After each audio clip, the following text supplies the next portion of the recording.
morning, BNI. That's like it, actually. I'm going to throw some figures at all of you, actually, and I'm going to put the context in place. Let me just see if the slides are up. Okay, can you just put the slides there?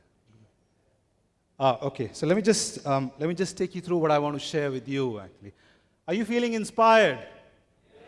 I am. So one thing I want to confess to you, Dr. Velumani, I'm an ultra runner. I run at races of distance of 100 kilometer plus, so I do have stamina, actually. There I get the tick from you, actually. Okay.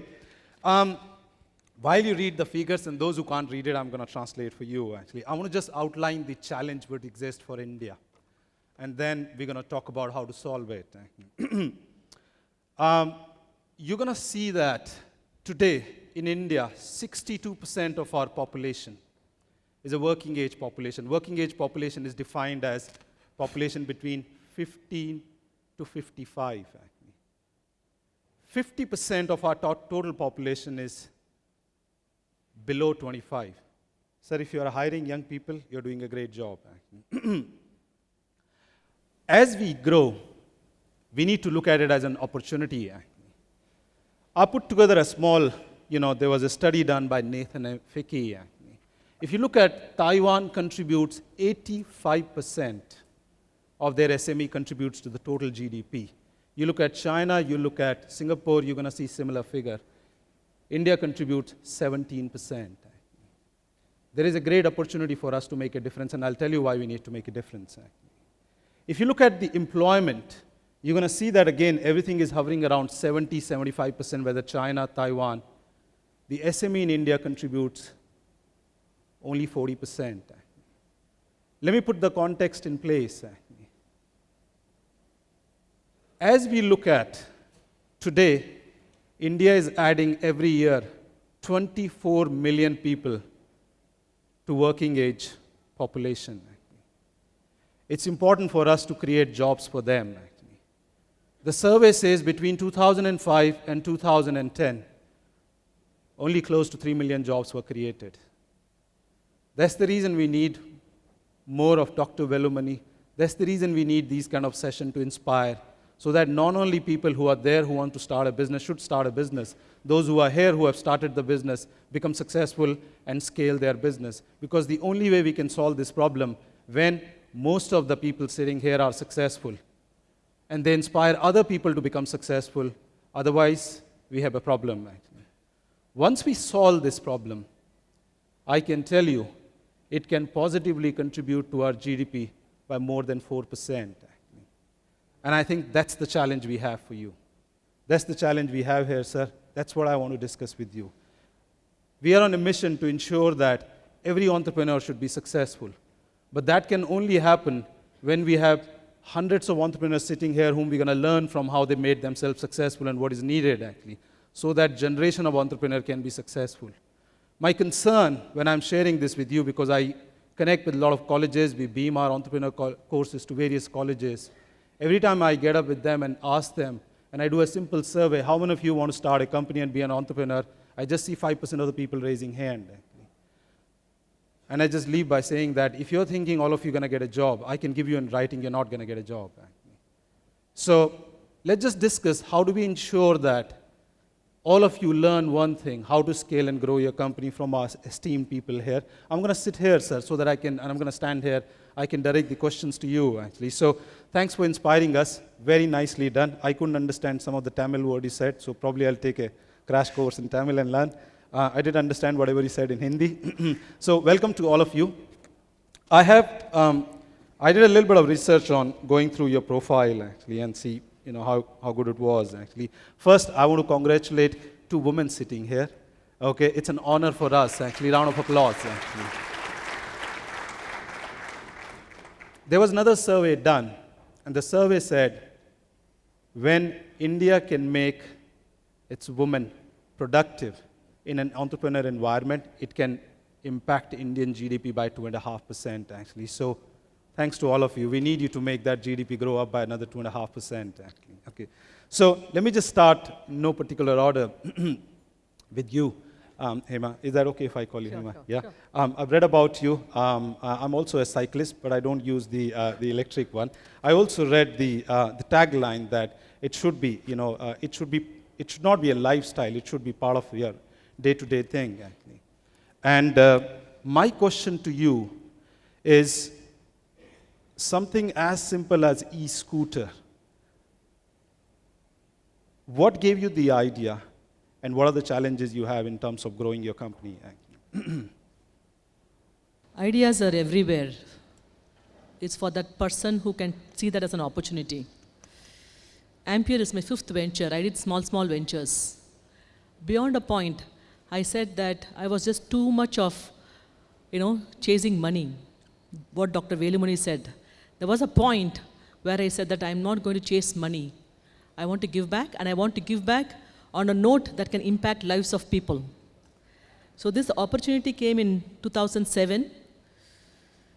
Very casually, my husband was in a conference in Japan, and he was one of the speakers. Toyota CTO was a previous speaker, and he was saying that gone is an era of an ICE engine.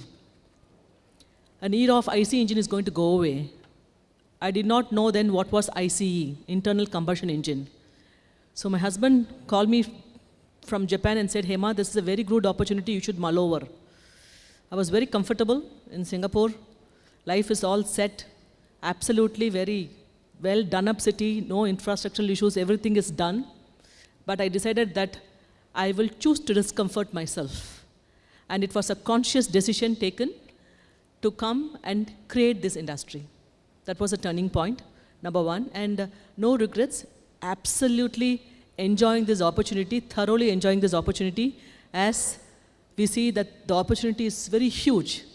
For scaling up, or the challenges, see, if China can consume 35 million electric vehicles, why not India? Last year, India consumed about 16,000 electric scooters. Shame, isn't it? I agree. On one side, we are actually putting so much on Forex, so I think that should be saved. So I think these are the two simple reasons. Okay, thanks. So the one I picked up, actually, and I think one of the reasons I'm feeling inspired since morning is that whatever you do, what I'm learning is that real entrepreneurs actually don't worry about money. They worry about a mission. They worry about a cause.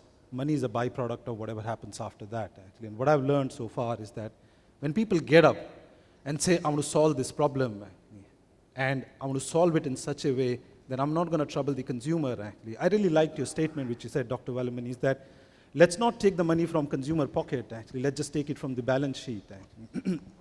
I have a question for you, actually. Working at a government as employee, obviously came from an environment where you are, actually. You've done your PhD. Life is simple. What was the need for you to rock the boat? What was the need for you to leave the job, actually, and ask your wife also, whether vertical or horizontal, actually, to leave the job? And what was the biggest challenge you faced when you were trying to grow your company? Yeah, let me also elaborate for the question which you asked to Hema. There are 3 kinds of people on this earth. One who can see what others can see. The next man cannot see what others can see. The third man can see what others cannot see. Entrepreneurs should be of the third category, not the 1 and 2. So if you can see something which others have not seen, probably there is a billion in your hand. Either today or tomorrow it is going to be a billion. But if you have seen what others have seen and then you have copied the neighbor, I have been telling that. So I must tell every successful businessman has found something which others have not seen. Also, before coming to my question, what did Uber do in this country? 80% of the vehicles were standing and Uber came in. Today, 80% of the vehicles are running. So the standing vehicles are no prosperity. Running vehicles are prosperity for the investor, for their customer, for the promoter, entrepreneur, everyone. Similarly, you must be seeing everywhere something is standing. Operational inefficiency, if it is not there, there is a billion there. Please keep your eyes on that. When I started this business, I saw this operational inefficiency. Any machine if you buy in a laboratory, it runs for 1 hour because he has got 10 specimen. The machine can run 24 hours. I saw prosperity there. My machines run 24/7. I did a Uber that time itself in the medical diagnostic laboratory. So I must tell that entrepreneurs should see that way. Coming back to your question, I didn't go to Mumbai for completing my lifespan. After some times, I felt that a government job is like living after knowing the date of death. So I thought, I must tell you, the first slide which I have shown, and currently what I am, it very clearly tells, in a pyramid of 10 slices of economy, I was in the bottommost slice, and I never was comfortable remaining in the same slice, and government job kept me in a single slice, and I just broke it. And I felt I must do something different, and I did it. So this is, in other words, what you call as restlessness. Okay, I was looking for a word there. Actually. Right. So that forced me to give up a government job, and then I took up this business. And then no one can learn everything in a business and then start a business. Am I right? Everyone first have to get inside, be prepared, learn every day, innovate, improvise. I think that is how businesses are run, not by after giving to McKinsey and understanding how the business can be run. It cannot be possible. True. What was the single most challenge you faced while growing your business? Oh, all challenges everyone faces. I don't think any business has a challenge. Less or challenge is less. So every business has a challenge. A Madrasi sitting in Mumbai and running business is a big challenge. Right? Yeah. A mathematician getting into pathology business is another big challenge. So if you look at it, language problems, the subject problems, but one thing is, of course, scaling up was the biggest challenge. Today I say that I was a hero, but then it wasn't that easy. So if you branding, if you have to have a national brand, you need minimum 100 crores of runway energy, without which you can't. Fortunately, I didn't spend money and I got a brand. So HR, no HR will work with you until, you know how to make a HR to work? I'm sure all of you have this question. First and foremost, you should have a good story. The second is, you should know how to tell that story better. Once you have a good story, and if you have told the story better, all employees will flock around you, nobody will leave and run away. But if you have given already an ESOP, and if he realizes that ESOP is not of any value, he will leave day after tomorrow. So it's very important that as an entrepreneur, you must have a good story, keep telling good stories, better way, not. The next one is, no organization is following the leader blindly. They first see whether the leader is talking or practicing. Please note, there is no way you can preach and make the manpower to follow you. You have to practice it. So HR challenge, logistics challenge, I think I made a complete list of challenges. All challenges were challenges and all have been tackled. All challenges are today also challenges, and all challenges will be tomorrow also challenges. Never challenges leave you free. Be prepared, don't relax. Thank you. Good, nice one. Devika, read through your story also. Found it interesting. Something you were not ready for fell on your lap, and then you had to pick it up, reinvent actually. So I'll ask you a question from a more gender perspective, because this situation happens actually. So first situation came your way, then you need to pick it up actually. What was your initial experience when this whole business came your way actually? What was the biggest challenge you needed to solve to take it to the next level? So I was this business was started 35 years before. Though I was with my husband for the past, all through the years, it was like we were in the same business. I diverted into another business, which I was taking care of some franchisee stores, 4 or 5 franchisee stores, And so I was out of this business. And when he passed away, I actually, when I came back, the 16th day I was back in the office after he passed away, and I heard relations talking at my back saying, what is the 16th day she's sitting in the office? But I had 100 of my employees who were dependent on me. I had to take care of them.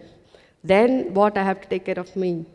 So when I stepped into the organization first, my husband's secretary left the job. Wow. That I thought, yes, something is wrong here. And so then challenges, as Mr. Velumani told, there are lots of challenges. Externally, we face lots of challenges. Internally, we face lots of challenges. And internally, our staff, I actually, even now, I don't have any negative staff with me, anyone with negative thoughts. I say, be positive. Anything, we have to be positive. And being like a lady, they think, enna indha amma solli namba kekkarada. That happens. But I would say that as like, we should not, I would never say ladies should be housewives. They should always be a part of your husband's business, because uncertainty might hit anyone anytime. So all the men, I always, in any of my presentations also, I used to tell men, keep the woman with you and around you empowered, because uncertainty can happen to anyone. So because my husband was there, he trained me through the years. He was my mentor. He empowered me to what I am today. I was not like just a thrown on the a business like. So when I took up, the challenge was keeping the trust of the manpower, trust and the trained manpower, to retain them was a big challenge. Because you take a team, you train them to what, and you set them to your standards, and someone is already waiting at your doorstep to take them away. That is a very big challenge. And it's always very proud to say we have 30% of our old employees working with us for the past 20 plus years. They grow with us, but they are the people who are traditionally stuck with the practices. They cannot come out of that, and training them and progressing with such a team is a challenge. And people who think you are the most trustworthy among you, they start similar businesses. They be with you and redirect your businesses, confusing our customers. That what happens is that the customers get confused. Though such businesses does not be for a long time, the profit is hit. The cost has come down. Because of unhealthy competition, the profit is hit. And as years grow, and scaling up, you see, as years grow, volumes will grow, overheads will grow, but profits decline, which is always a very big challenge in SME industries. Okay, thanks. And stay with me. I'll come back to you with a few more questions based on that.